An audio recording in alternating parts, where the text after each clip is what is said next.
Hi there, I'm Andrew McDiarmid. Well, quite a few books have had a big impact in history. The Iliad of Homer, the Gallic Wars of Caesar, the Annals of Tacitus, the plays of Euripides, Plato's Republic, and that's just the ancient ones. There's so many influential modern classics too. But when it comes to the foundations of Western civilization, there's one book that rises above the rest for its importance and enduring influence. It was critical to the development of Western conceptions of law, literature, medicine, science, and human rights. The people, places, and events recorded in it have been of the utmost importance to human society and culture over the last 2 millennia. I'm speaking about the Bible. At the Discovery Institute, we believe that Western culture, conceived by the ancient Hebrews, Greeks, and Christians, and elaborated in the American founding, has encouraged creativity, enabled discovery, and promoted the Judeo-Christian values that undergird our religious, political, and economic liberty. Today, though, the Bible is under attack. It's been disregarded as historically inaccurate, primarily mythological, or even a work of propaganda. These views are held by the majority of modern scholars and by much of the general public. According to these views, the Bible is irrelevant to our world today, an interesting collection of fanciful tales and people, but nothing more. But what if that idea is wrong? What if there's ample evidence to suggest the Bible is an historically reliable text, a trustworthy source of history and wisdom? What if we could corroborate or verify the historicity and accuracy of the Bible? To probe these questions, I'm pleased to be speaking again with Dr. Titus Kennedy, a professional field archaeologist, adjunct professor at Biola University, and research fellow at Discovery Institute. Titus works primarily with sites and materials of the ancient Near East and Mediterranean world. He has been involved in archaeological projects at 18 different sites, including directing and supervising multiple projects spanning the Bronze Age through the Byzantine period, and he has conducted artifact research at museums and collections around the world. He earned his doctorate from the University of South Africa, focusing on archaeological demographics and the Late Bronze Age, master's degrees from the University of Toronto and the University of South Africa, and a BA from Biola University.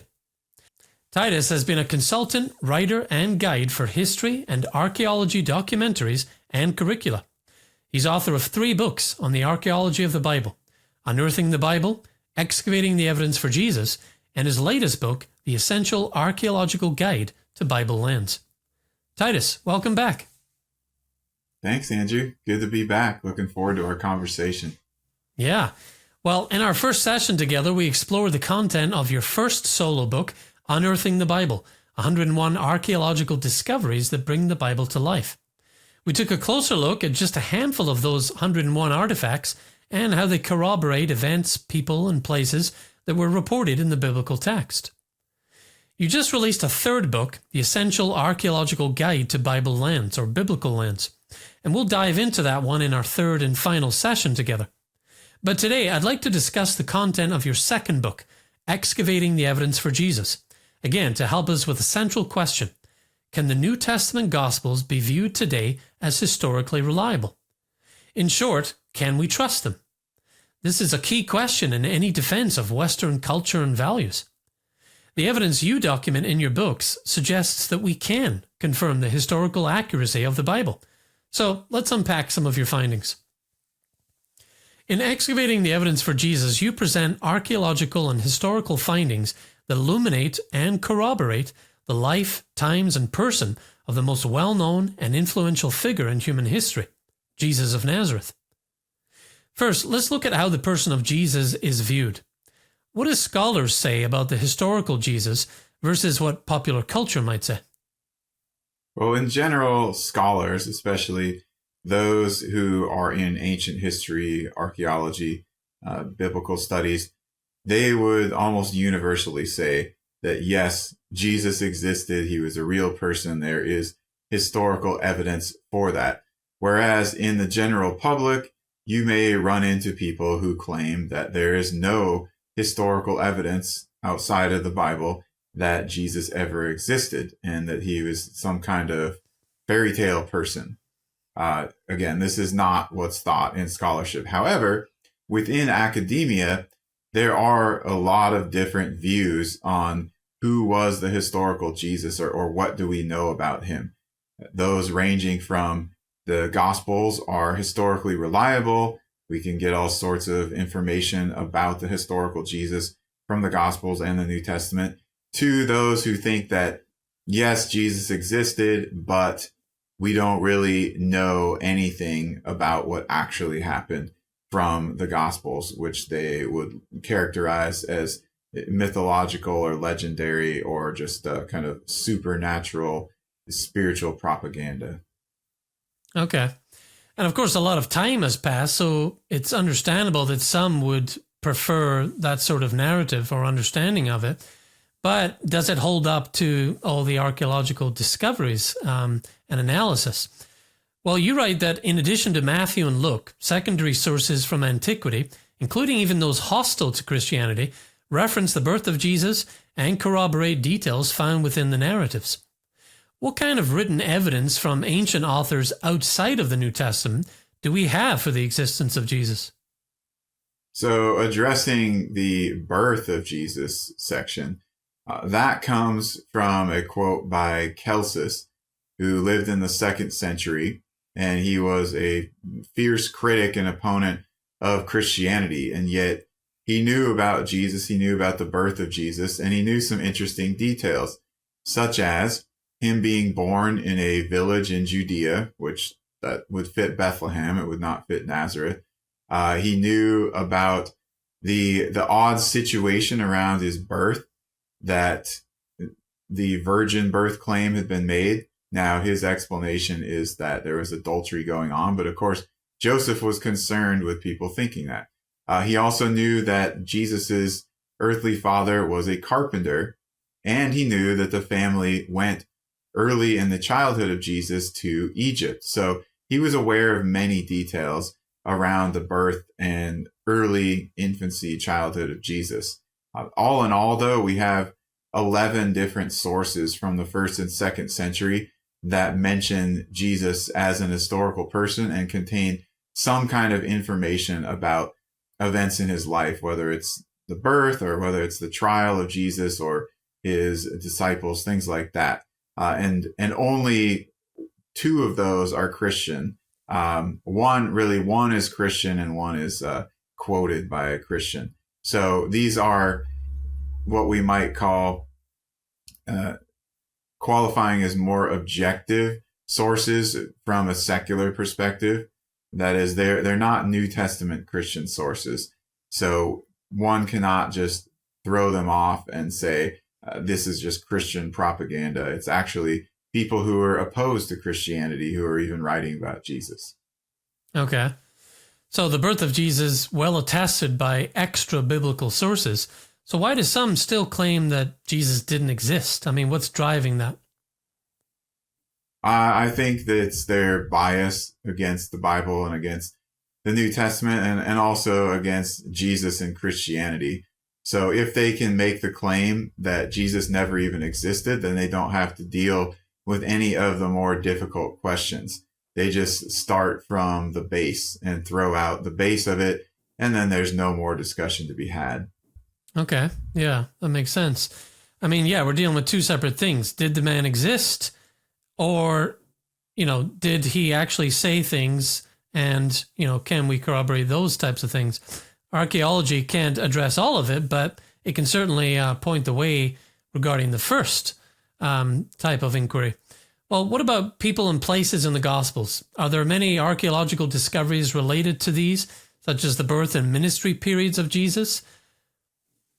Yeah, absolutely. So we've got some different sites like Bethlehem, Nazareth, Jerusalem, the region of Galilee.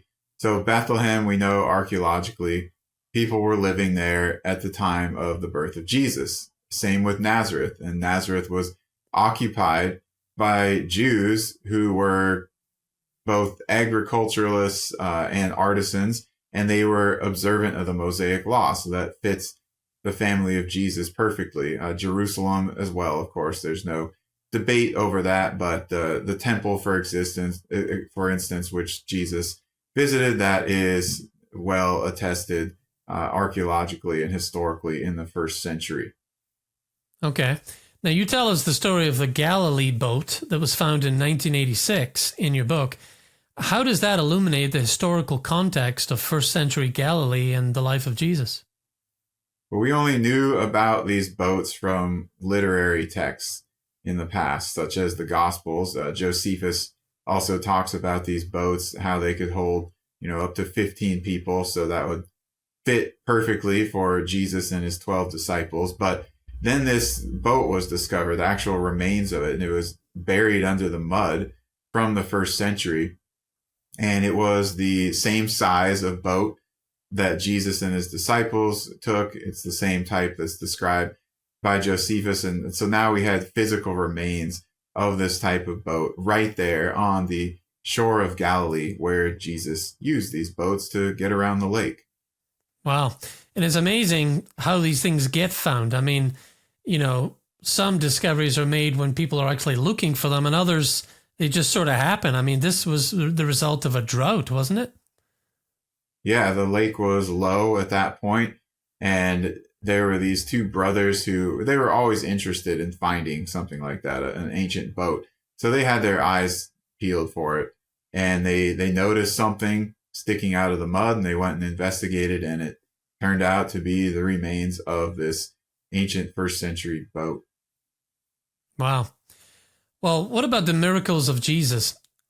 Is there archaeological evidence and analysis that can support any of the Bible's claims about the miracles that Jesus performed?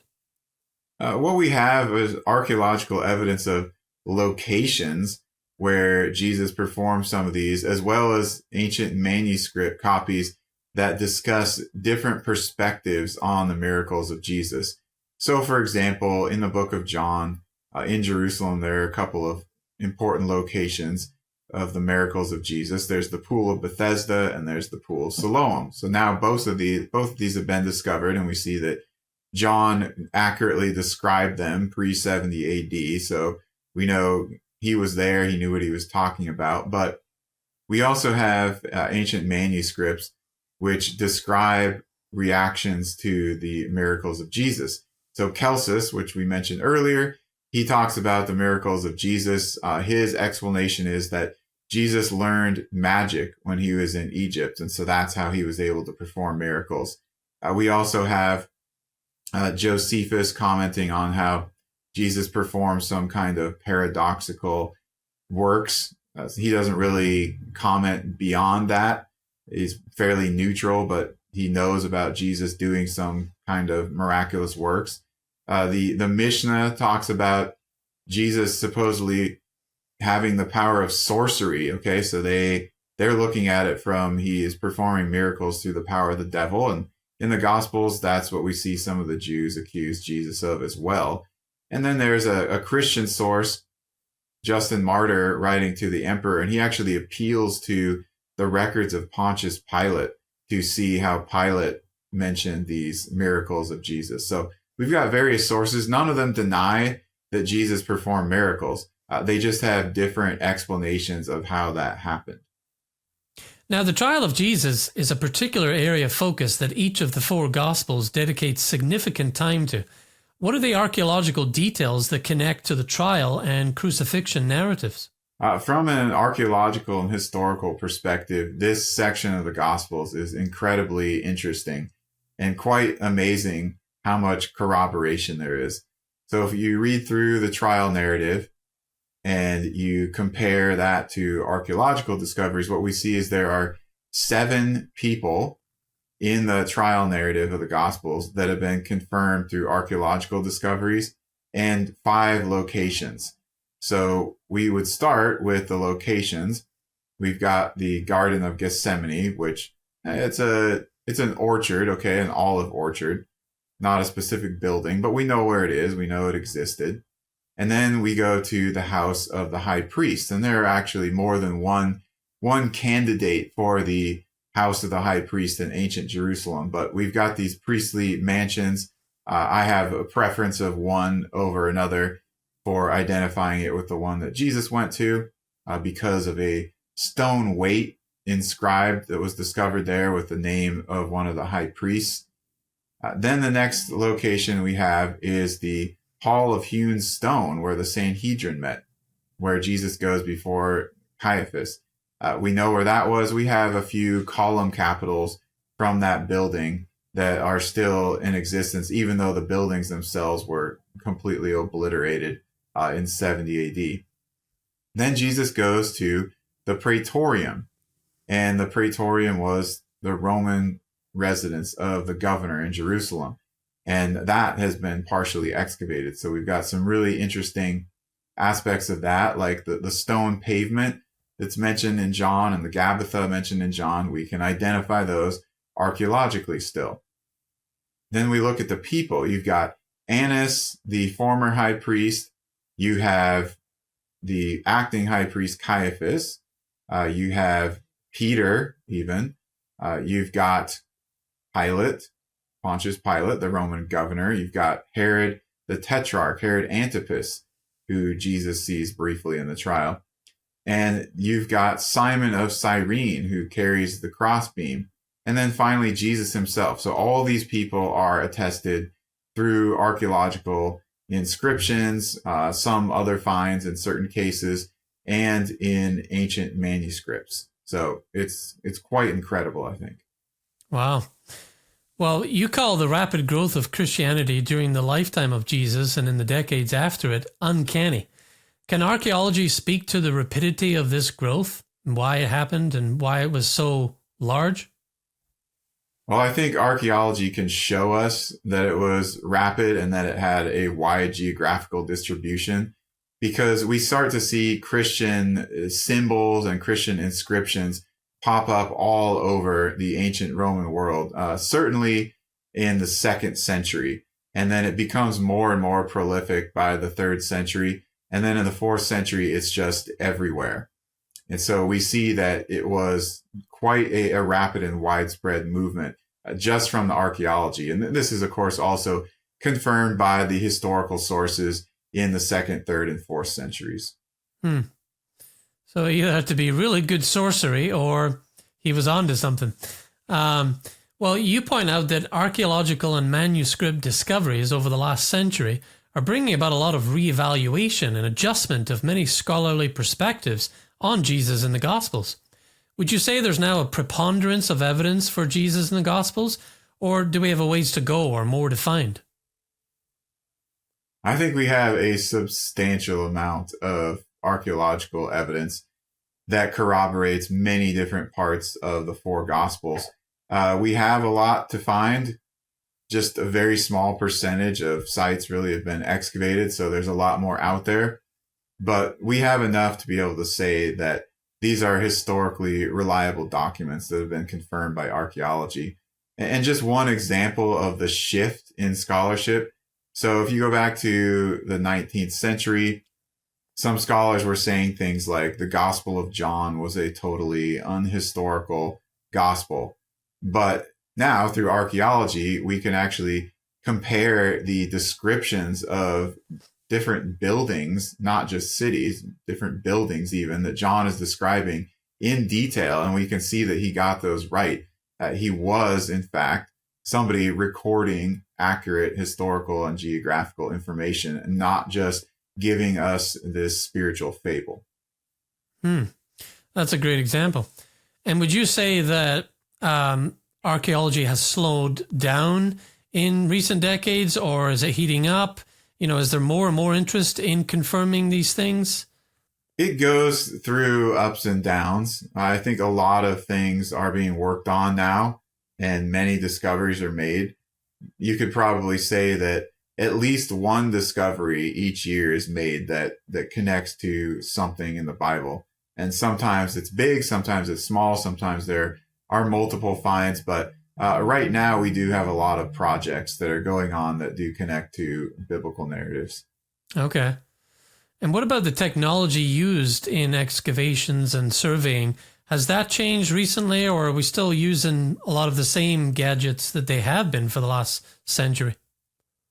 So archaeology has been adapting. Now it depends on the project leaders, but in general, archaeologists have been trying to adopt a lot of new technologies.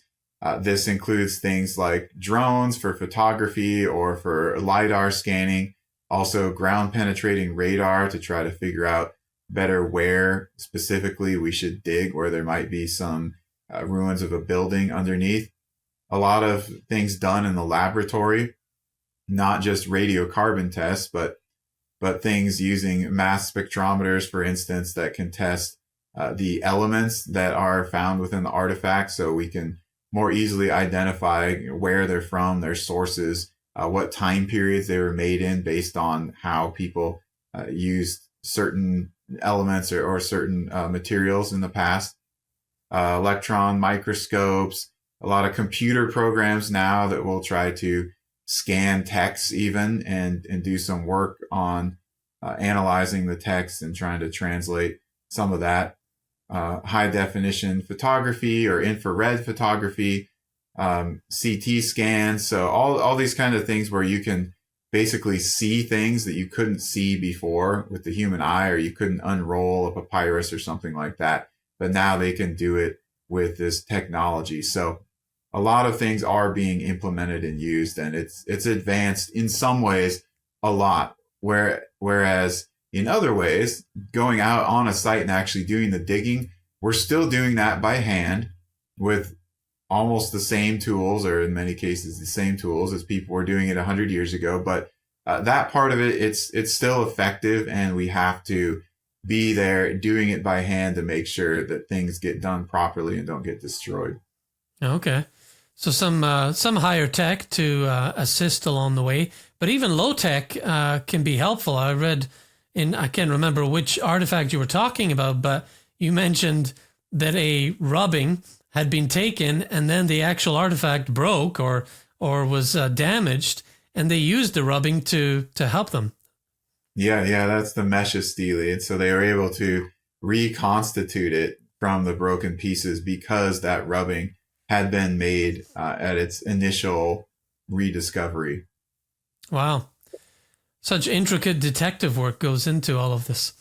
Well, that's all that we can do in this session, Titus, but let's come back one more time, a third session, to discuss your newest book, The Essential Archaeological Guide to Biblical Lands. I'm excited about that one.